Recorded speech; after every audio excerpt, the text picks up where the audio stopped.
Hey guys, welcome back to my channel. Today I'll be doing a quick review on my shop compressor behind me.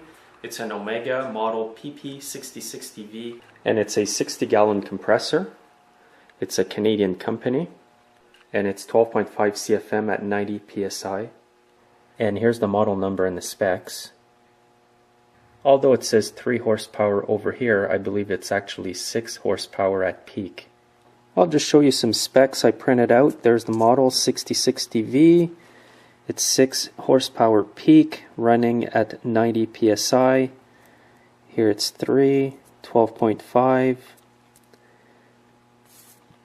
Maximum psi 125, 230 volts.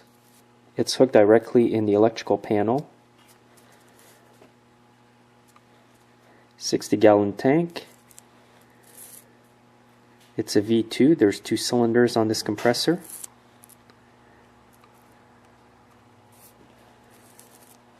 And here's my electrical panel that it's hooked in, and I've got a BX cable running all the way to it, as you can see there.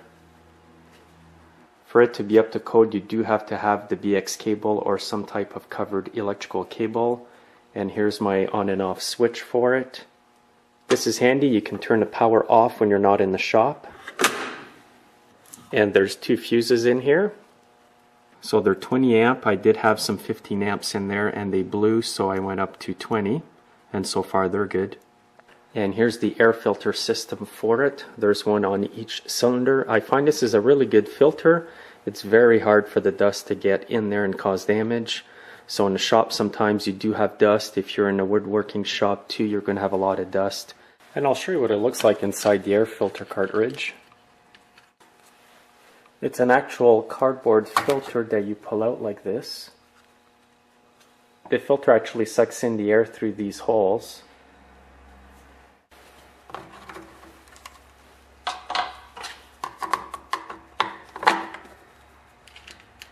So obviously here's the electric motor that goes on there. Here's the air pump. And here's the gauge for the oil inside the pump. There's the drain plug. And in this compressor here, you use 30 weight non-detergent compressor oil. Here's a side view of the pump. And by the way, here's where you put in the oil for it. And it's a single belt system on this compressor with a single pulley. Some bigger compressors have a 2 belt system. And there's a nice metal guard to guard the belts and the pulleys. And here's the pressure gauge. And over here you can see the air valve. The valve did come with the compressor. So I basically just started hooking it up from here on. And here's the electrical box for the compressor. This is where the wires from the electrical panel hook into. You can also open this box and adjust how high you want the pressure to be in the tank. Now this is the bottom of the compressor. I'm showing you this because I modified the drain valve on it.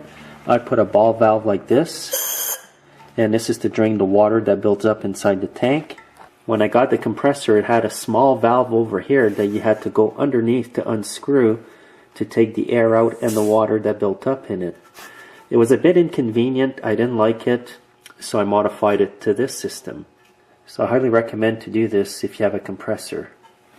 And it's up on a sidewalk stone here. The sidewalk stone is bolted to the floor, and the compressor is bolted to the sidewalk stone here with lag bolts. Make sure to use proper concrete inserts when you do this. So what I'm going to do at this point here is start it up so you guys can hear it running, to hear how loud it is. It's a bit loud, but it's not as loud as my small compressor that I used to use before. So I've drained some of the air from the tank. Now I'm going to turn the switch on and you're going to hear how loud she is.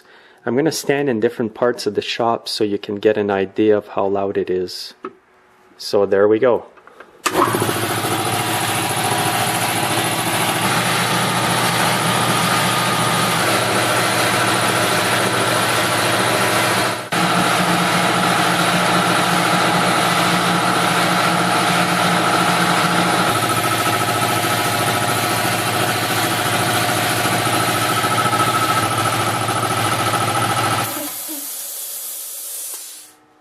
So it is a bit loud. It's pretty loud when you're on the phone. Some people have recommended to build a shelter outside the garage for it so that it's not as loud in the shop. That's a good idea actually, if you can do that.